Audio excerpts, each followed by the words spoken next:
Кыргызстан сырттан алган насыялар менен түзгөн келишимде мүчүлүштүктөр кетүүдө.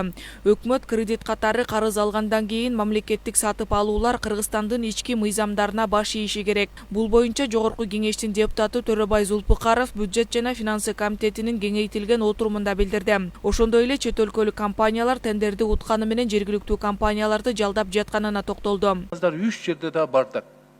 Бүгүнкү күндө кылмыш иши козголуп атат. Туурабы? Бирок таң калыштуусу Мухаммедкалый Дүйшөкеевич угуп койсоңуз 1 миллион 100 миң, 1 миллион 200 миң 1 километр болуп атат. Бирок уялбастан ачык эле 700 миң 800 миң ата мекендик ишкерлерге мындай сунуштап жүргөндөрүн угуп атабыз канчалык деңгээлде чын. Бул чын бирок мен ишенем. Эми элестетиңиз. Тендерди чет мамлекеттик компаниялар утуп атат. Бирок ошол эле учурда жашаганды биздин ата мекендик өндүрүшчү биздин местный строительдер жашап атпайбы? Ортосунан элестетиңиз. Бул эми сиздин учуруңузда болгон эмес. Учурунда тендер өтүп калган. Бирок муну караш керек. Төрөбай Закирович, аябай абдан мындай ачык айтышым келет, коррупциялашкан системаны айтып атасыз да бул. Биринчиден. Мына биз азыр маданият жолун карап атабыз. Утканда чет жактагылар уткан, ичинде биздин компания жүрөт. Нокат менен аркы Кадамжайдын ортосунда жолдо да ошондой жүрөт. Азыр териштирип атабыз. Сооронбай Шарипович өзү баш болуп, органдардын баардыгы тапшырма берди.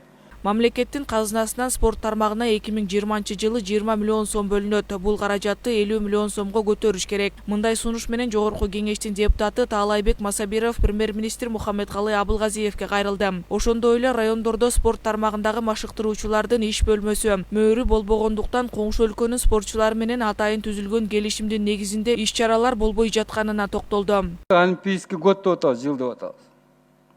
Болгон 20 миллион каралып атат. Туурабы Бактыбек Жаныбековна? 20 миллион көчмөндөр калып атат. Эми Олимпиада 4 жылда бир келет го.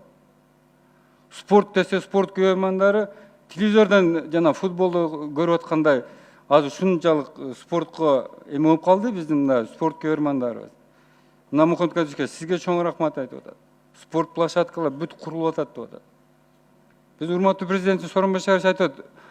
Айын жерлерде өнүктүрүү жылы деп 18-19 жыл айтат. Биз болсо спорт жагын вообще карабай коюп атабыз го. Мухаммед Казичевич, 20-жылга мен сизден суранып кетем, сиз да спортко жакын инсансыз. 20 миллион эмес, 50 миллионго чейин чыгарып бергилечи. Эми сиздин ушу убадаңыз болсунчу, анан ушу биз мындай медаль жоктугун чукпайбыз, медаль келгенде артка кетип атабыз да. Бүгүнкү күндө Кыргыздын улуттук оюндарынын бири болгон Көкбөрү салбуурундун оюнчулары өздөрү спонсор таап, каржы жагын камсыздап келгени менен улакчыларга тайгазан жетпей келет. Бул боюнча депутат Бактыбек Райымкулов айтып, өкмөт башчыга 2020 жылдын казынасынан көкбөрүчүлөрдүн тайгазанын курууга каржы бөлүүнү сунуштады. Кыргыздын улуттук оюндар боюнча көңүл бургум келет. Бул Көкбөрү оюну салбурун боюнча ошо кошумча быйыл кичине акча карап берип койсоңуздар. Мына Көкбөрү Кыргыздын улуттук оюну Көкбөрүгө ар бир баягы клубный командалар же болбосо региондон спонсорлор өздөрү ат алып берип колдоп келатат. Бирок ушул эле учурда бүгүнкү күндө ушу тайгазандар бир аз жетишсиздик болуп турат да. Бирок азыркы өзгөртүү менен бир 5 миллион сом ушу тайгазандарга бөлүп берсеңиздер, мынакей спорт агенттиги отурат.